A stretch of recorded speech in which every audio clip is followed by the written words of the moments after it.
Death Valley is alive.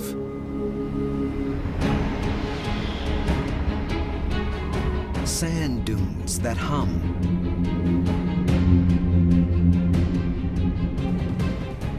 Mysterious trails made by rocks.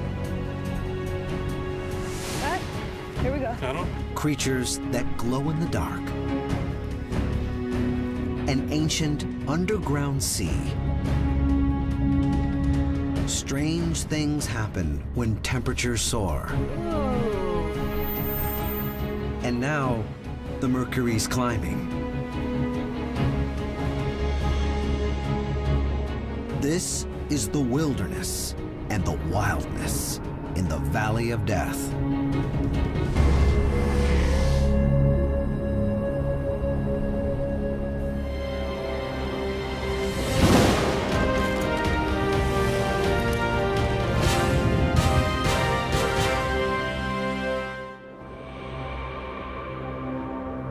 Death Valley. The name itself conjures an image of vast desolation.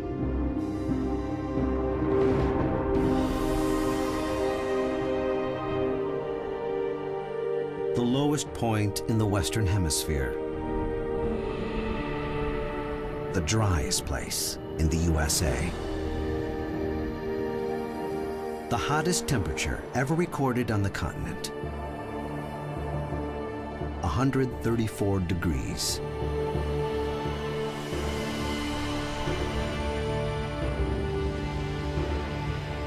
It's a Martian landscape that hides some of the Earth's deepest secrets. Sand dunes that sing. A vast underground sea.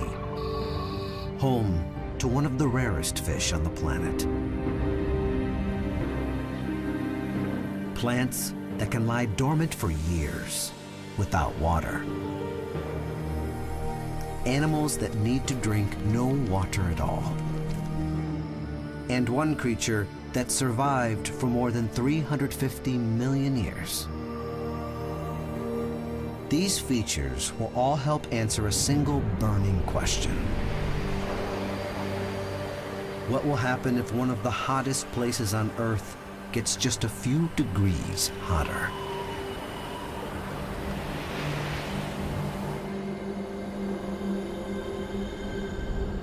When life at the limits of existence is pushed that little bit further.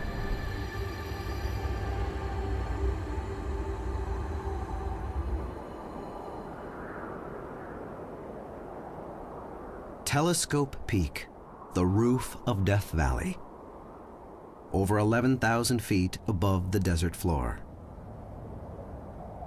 Every morning, it's the first place in this epic wilderness to feel the sun's rays. Yet it's snow-capped for some 8 months of the year. Park Superintendent J.T. Reynolds is up here for one last look and listen. I mean, sometimes it's so quiet around here, your ears search for sound.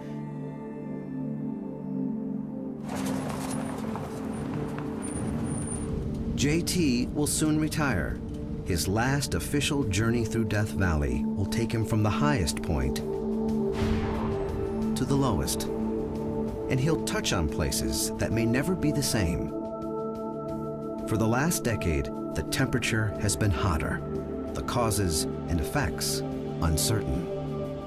Climate change is real, whether people want to believe it or not.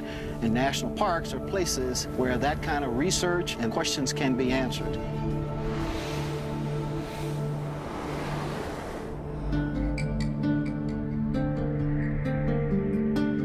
Death Valley straddles Nevada and California. Over 3 million acres. Bigger than the entire state of Connecticut. From Telescope Peak, JT will spend a week on a journey down, stopping at places where climate change may become most evident. He'll finish at the lowest point in the park, Badwater Basin. As he and backcountry ranger Aaron Shander head down, the mercury will rise and rise. Over 7,000 feet below Telescope Peak, there's no more snow. It's 70 degrees Fahrenheit. JT and Aaron near their first destination, Racetrack Playa. 5 square miles of mudflats, one of Death Valley's greatest mysteries. Boulders weighing up to 700 pounds, with long furrows behind them. Evidence that these huge stones have somehow moved across the racetrack surface.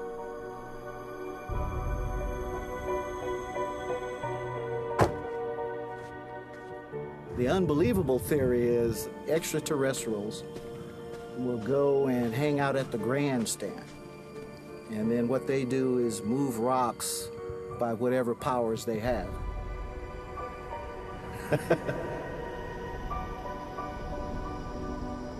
No human has ever seen these boulders actually move. But some scientists theorize that it happens during freak conditions, when intense winds push the rocks across a frozen land surface. With global temperatures on the rise, it seems that Death Valley is heating up. If freezing water is key to the unique conditions that allow these rocks to move, their days in motion may be limited. Less ice could mean less movement. The tracks may be fixed in time, eerie signposts to a changing climate.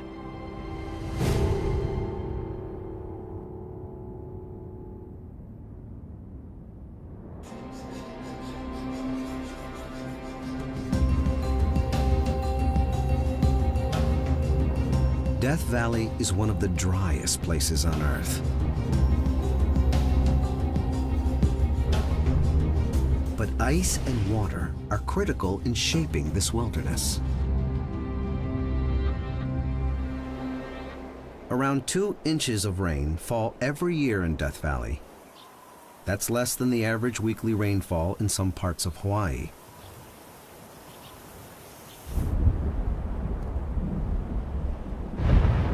But when the heavens do open up over Death Valley, it's awe-inspiring.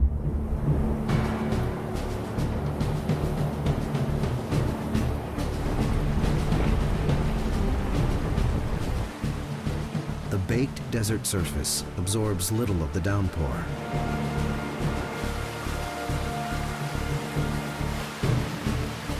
All that water channels into massive flash floods. It slices straight down. A single thunderstorm can deepen a slot canyon by several feet.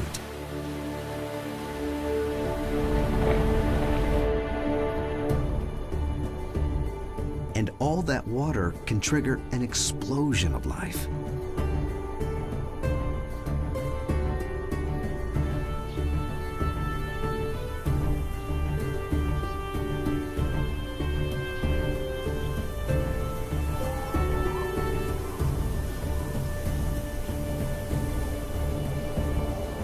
The desert plants seem almost spring-loaded. They wait for water, sometimes for years, then set off on a super-compressed life cycle. Some plants have only a few short weeks to germinate, grow, and reproduce.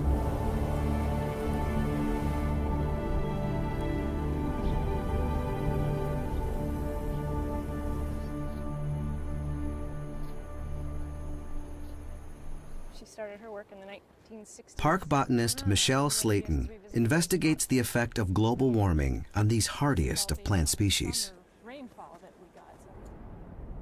To me, the most fascinating thing there is life on the edge in an extreme environment like this. I'm really intrigued by how things can survive in this kind of habitat. She knows the flora here is tough, but how tough? So this plant, what's smart about it is that it puts most of its biomass, most of its body parts underground, and just goes dormant there, kind of like a hibernation, so to speak. So what we're seeing up here is in fact dead, but it's attached to a plant that's living down below, and that little piece that we saw behind us is probably part of the same plant. These plants exist on the edge of life and death. Other plants have leaves that reflect sunlight and the ability to recycle water within their systems for years on end. I would say that a plant like this, within its entire system right now, might be holding on to half a cup of water and just recycling it through time. A couple rainfall events will keep this living for 20, 30 more years. Death Valley is home to 16 plant species that live nowhere else on Earth. Not much of anything growing up here right now. To me, in this kind of environment, when you have very few plants, the ones that you see are speaking to you in a real clear way.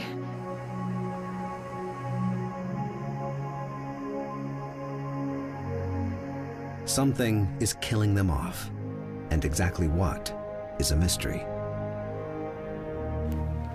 This whole hillside used to be covered with this dune grass, and now these are the remnants that we see. Let's say with climate change, we're expecting a 2-degree increase in temperature. The plants that are living here are already at their absolute maximum of what any living plant has experienced on Earth. I mean, the far outer limits of life. And so to push that even farther means that we would have to see evolution here that has never occurred, on planet Earth before.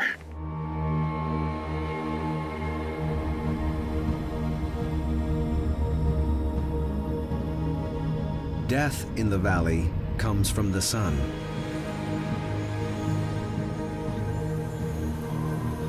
From the shifting sands.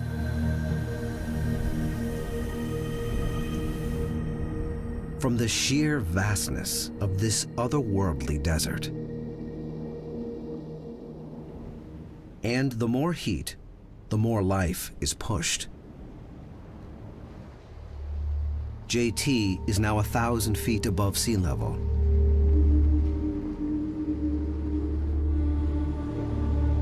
The temperature is 95 degrees. The lower they go, the drier and hotter it gets. Every 300 feet down drives the mercury up another degree.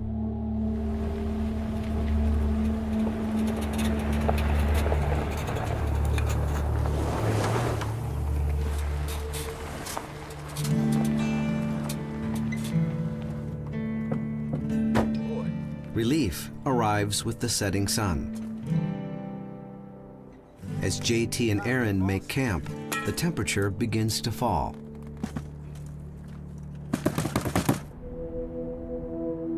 With night comes wildlife that has developed specialized survival techniques.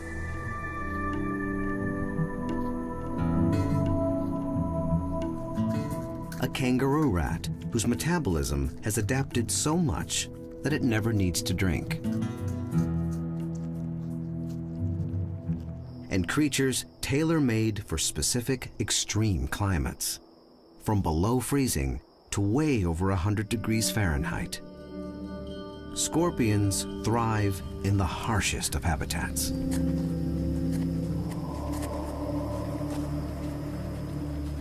Death Valley is a hot spot for scorpion diversity.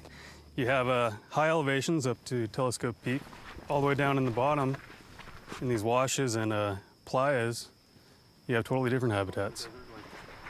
Biologist Matt Graham and his assistant use ultraviolet lights to hunt their highly camouflaged quarry. And sometimes when you're lucky, you'll actually find them up in the bush. Hi, here we go. Got 'em? Yeah. Trapped by the UV light, a creature that once lived amongst the dinosaurs. He just caught a little aerial insect, and now he's stinging it.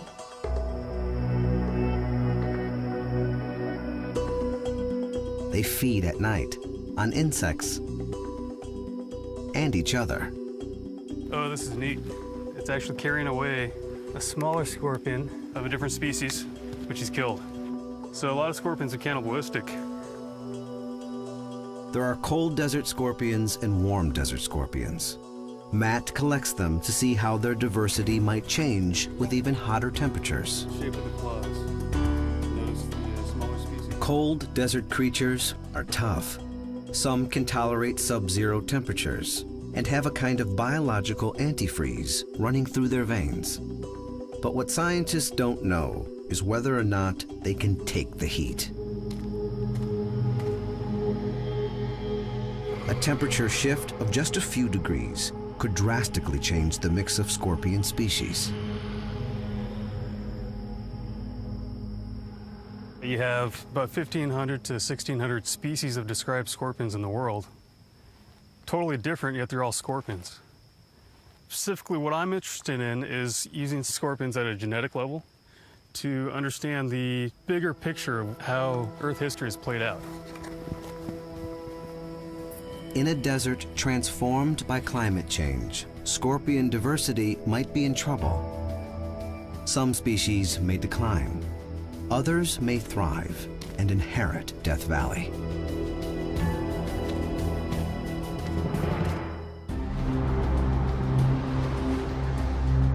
From Death Valley's highest point, J.T. Reynolds has traveled over 200 miles.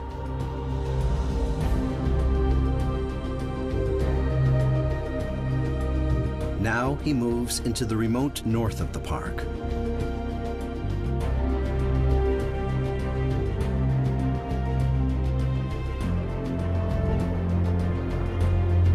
The mercury's over 100 degrees and rising fast.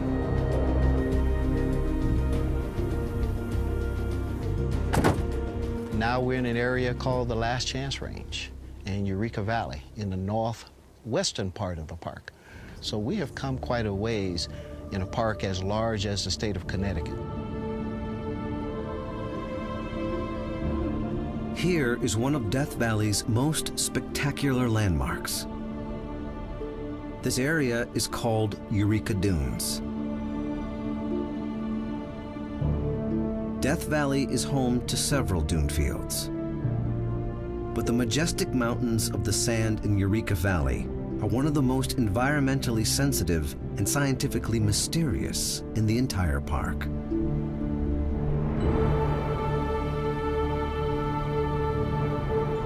This is kind of like a tabernacle. This is kind of like God's country. The earth talks to you here. And it does, literally. Listen to this.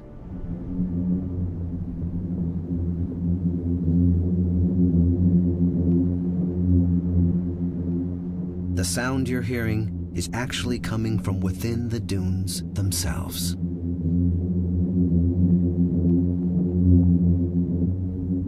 Just how these mountains of sand create this strange sound has baffled scientists for decades.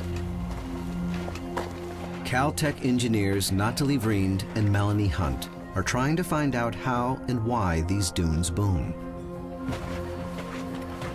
That means a 2-hour hike to the top with over 200 pounds of equipment. So we're carrying up equipment, heavy equipment, so it's rather hard to navigate. To make matters worse, their work can only be done in summer. For a dune to boom, it should be over 120 feet tall. It must have a slope over 30 degrees. And it has to be hot, very hot. It's July in Death Valley. The mercury is peaking at 118.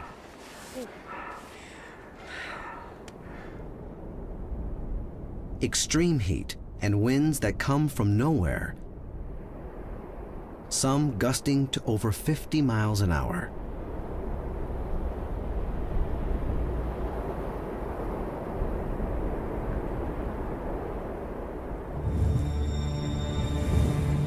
In the space of just a few minutes, the team finds itself climbing into a sandstorm.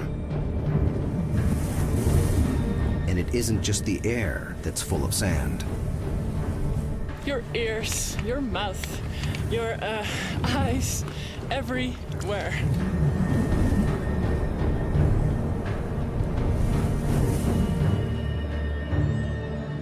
Finally, the wind ebbs. Now work can begin. Line to the other side. So let's cover it well with sand again.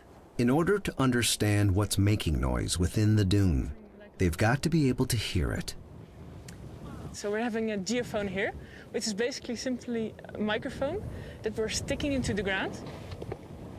They plot out 79 feet of the dune surface. Are you ready? Volunteers strike this block. Verind records how long it takes each of the geophones to detect the reverberation. The geophones hear waves trapped within the top layer of the dune, waves the human ear can't detect. Measuring these controlled waves might help them piece together the larger mystery. Next, the team needs to trigger its own boom. Okay, let me arm the computer. They slide downhill, creating a mini avalanche, simulating what happens in nature. In nature, wind creates the avalanches, destabilizing dune crests to the point where they collapse and trigger booms.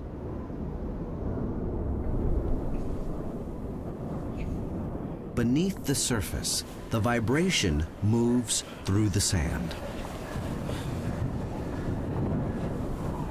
The dune picks up this vibration and amplifies it until the boom echoes out across Death Valley. Here is what their data suggests. The waves are trapped in the dry surface layer of the dune, between the air above and the firmer wet sand below. What we hear is some of that energy escaping. And the booming continues long after the initial disturbance that created it. The principle is not unlike that of a violin or cello. When you're playing an instrument, you're putting energy into the instrument through the stringing. And here what we're doing is putting energy into the dune through the shearing on the top surface as we slide down. And the booming is a single musical note, most often G, E, or F. The thicker the sand layer, the lower the note.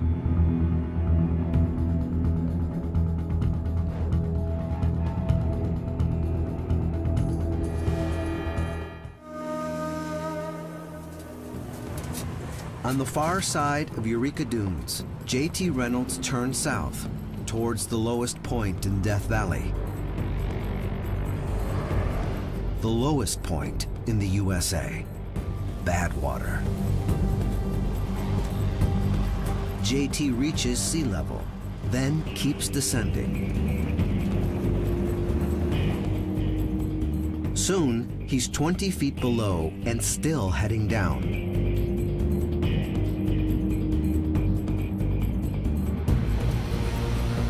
The reason he can go so low is that Death Valley isn't only a valley.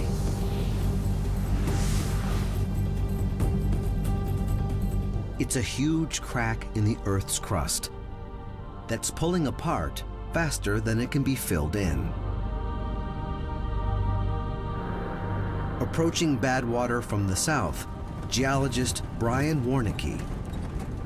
He's a world-renowned expert on tectonics, which shape our planet. The Earth has basically two modes. It either forms ocean basins, which are thousands of meters below sea level, or they form continents, which for the most part are above sea level. Places in continents that become below sea level are driven there by tectonic motions which pull the crust apart in a way that's faster than sediment can fill the hole. The question, how rapid is Death Valley being pulled apart?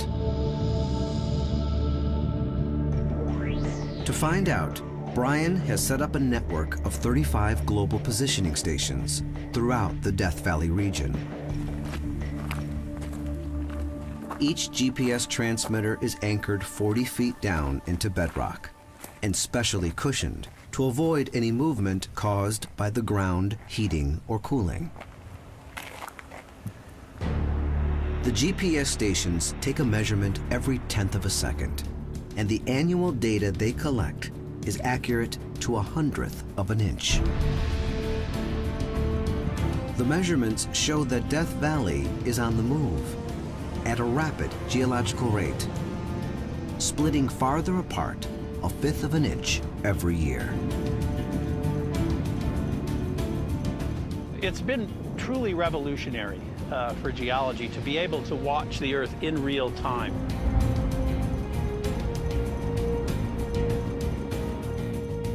Within the Earth here, there's movement, and there's life.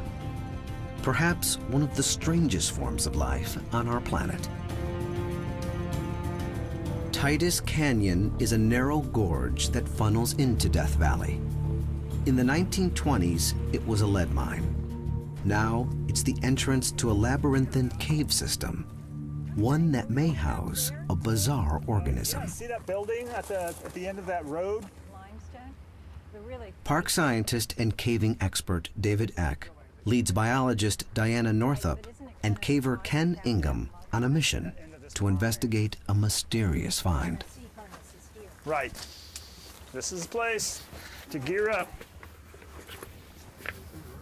To enter the cave system, the team must crawl through a shaft from the old mine. Okay, are you going through on your back or your stomach? I go on just my side. Yeah. Okay, coming Come up. in through if you want.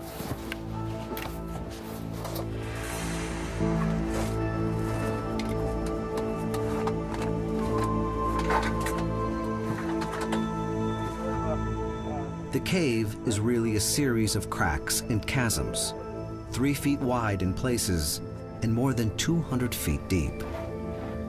Watch the walls for aragonite. Okay. Am I clear, David? Yes. Okay. At its base, Ooh, look at those aragonite bushes. Wow. a crystal-lined chamber few humans have ever seen.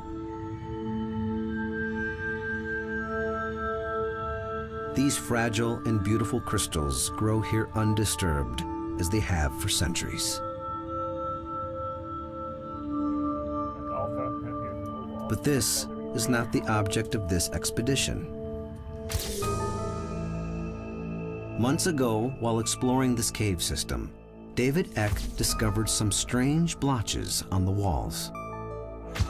Diana Northup believes the blotches could be evidence of a unique life form with amazing qualities. She searches for organisms that don't need sunlight to survive. Microbes that eat rock. They're like little engineers. They're mining the rock walls for substances that they can eat. Diana heats her equipment to burn off bacteria that would otherwise contaminate her samples. It's a way to sterilize and make sure you're only culturing stuff from up there, not from other places. Okay? So she takes samples of the rock surface, and she hopes the microbes living in it. when you look at the rock walls, you don't really think that they could be alive, that there's all kinds of things that live here. A scanning electron microscope magnifies the samples over 1,000 times. The results are positive, but puzzling. These star structures hint that the microbes are present. but it may take years for Diana to identify exactly what species. So the caves are really revealing mysteries to us. We're finding novel species, ones that may date back millions of years, that have lived a very slow existence in caves.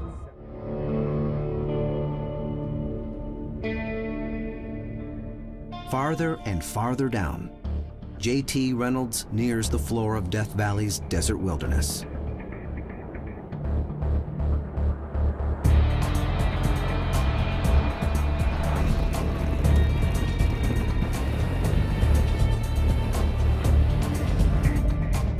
At 282 feet below sea level, he enters the hottest zone of them all, Badwater Flats.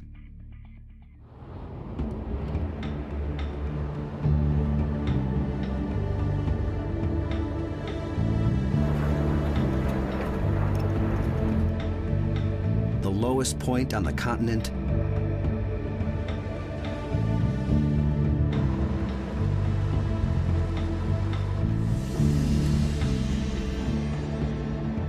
and the hottest place in the USA.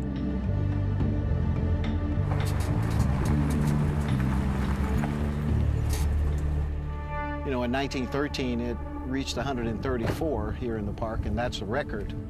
You've got 128, 29 that we have experienced, at least since I've been here. Surprising, then, that this area is far from dry.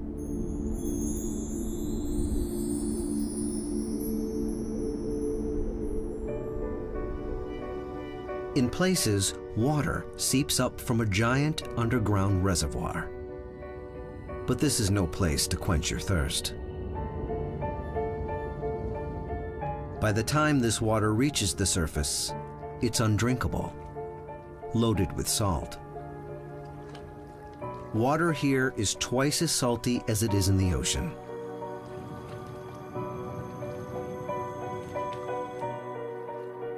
Rainwater runoff pools here as well. As it evaporates, it leaves salt crystals. But no matter how hot the temperature, the springs never dry up. Nearly 50 times more water evaporates from Death Valley than ever falls here as rain.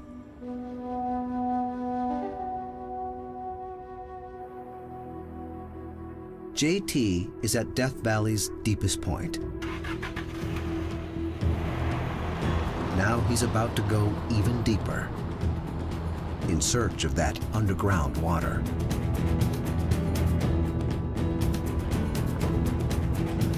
They drive about 60 miles east from Badwater.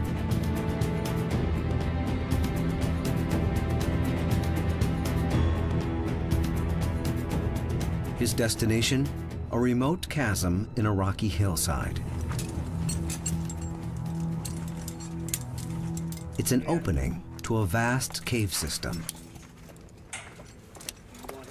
JT's here to help with a dangerous, rarely attempted cave dive, under the supervision of caving expert David Ack. Okay, get ready to lower! Some people explore in the canyons or the mountains, but there's an underground Death Valley too, which isn't as well known. And there's mysteries all throughout the park, including in the caves here. There's that first ledge. This is the entrance to one of Death Valley's least understood ecosystems. To protect it, they must first document what's here. The scientists aren't certain what they'll find. No one's been down here for years. Their mission, to explore Death Valley's underwater cave system. Lower away. No one knows its size, its depth. It's a really stiff rope. You're not going to go fast. Just reaching the starting point for the dive requires an incredible effort. And it's risky. Right, heading. Black! All the way!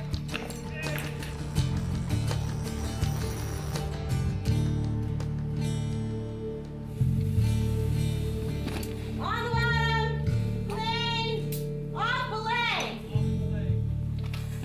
What's up, y'all? team members lower themselves through vertical shafts, deeper and deeper into the cave system. Yeah, babe, you're good. It's cool, man. I'm gonna head on down and start Try and pull the rope down. Finally, they reach the water. Okay, that side's on.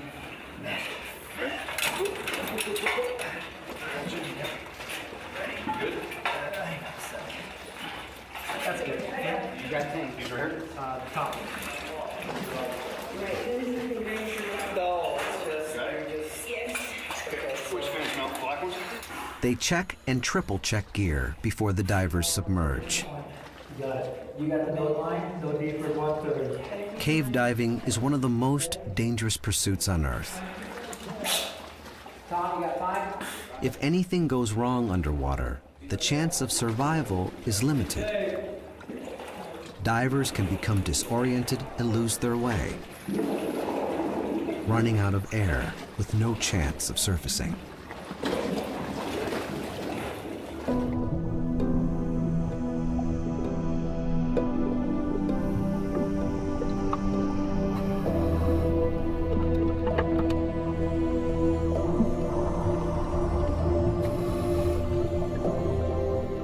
They find a crystal clear window to a world few have ever seen.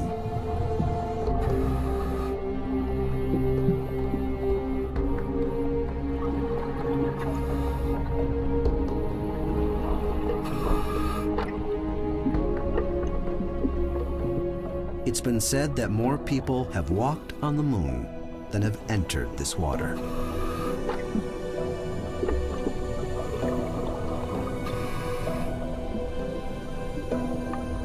No one knows the size of this system. It's at least 150 feet deep. They analyzed the water. Its temperature is a steamy 92 degrees Fahrenheit. They measure acidity, clarity, and oxygen levels.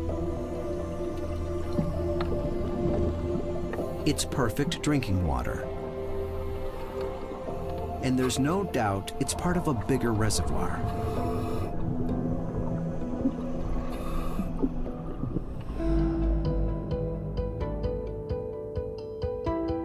An underground reservoir so immense, it stretches well beyond the park's boundary and towards Las Vegas, a city whose booming population may pose a threat.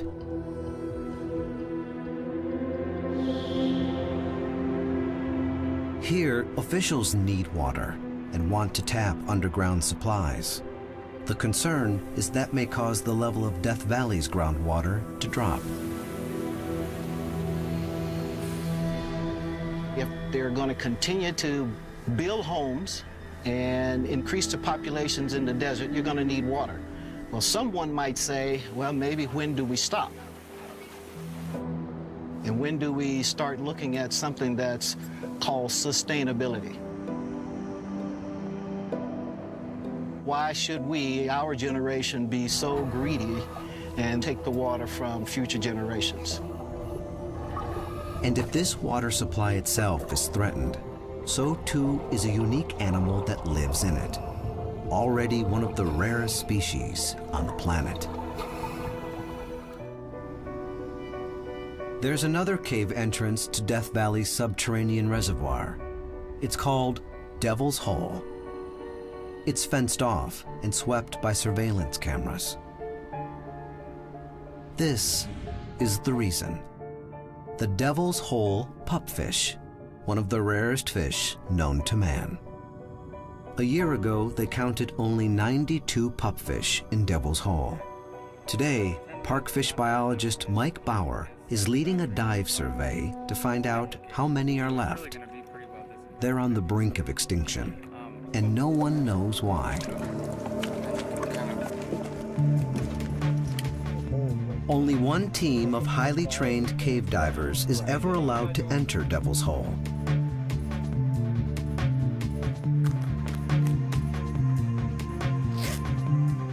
The team's ready, but achieving their goal will not be easy.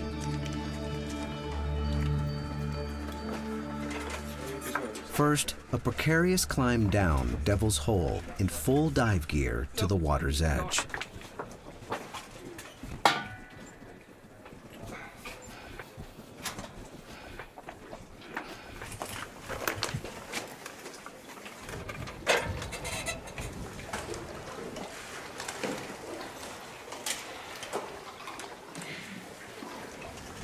Then into this underwater chasm whose depth has never been measured.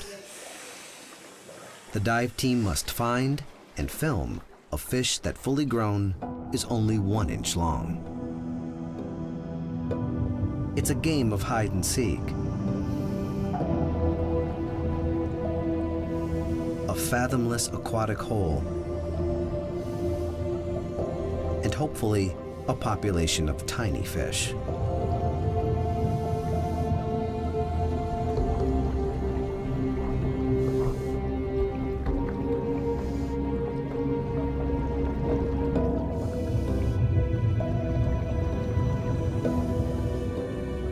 Then, an extraordinary sight. One of the rarest fish on the planet in clear view.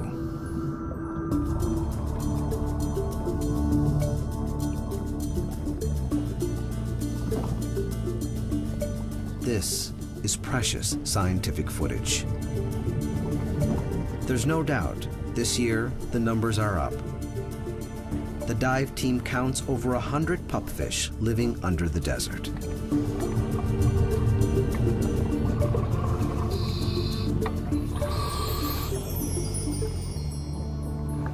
But topside, Mike knows there's no cause for celebration. 9 on level 3, and 7 on level 2.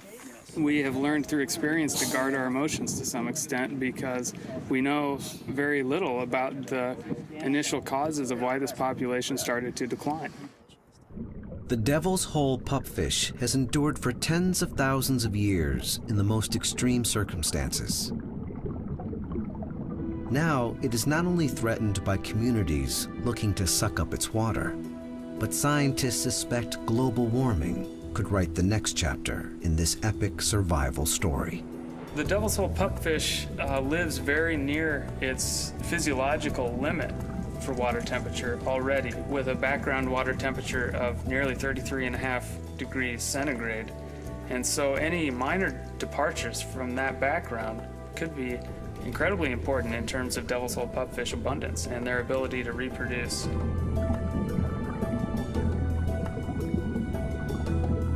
The Devil's Hole pupfish may be our canary in a coal mine, a tiny creature that can tell us so much about how our world might look in the future.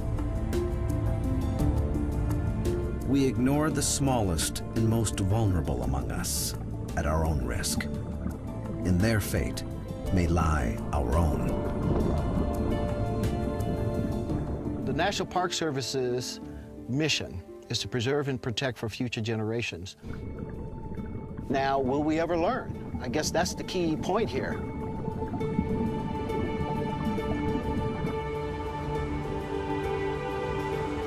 On his last journey as superintendent, J.T. Reynolds has traveled over 2 miles down towards the center of the Earth.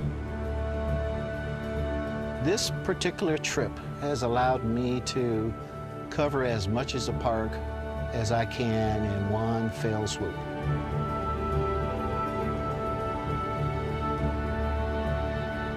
This is one rich resource in terms of what people can learn and what they can find. There's a lot of mysteries here.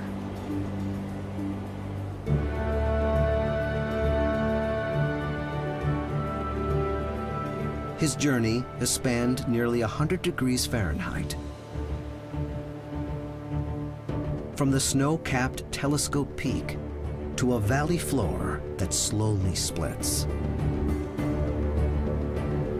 And beyond, to mysteries, marvels, and even miracles. Boulders that move unseen across Racetrack Playa. Sand dunes that sing. plants that bloom only once every few years.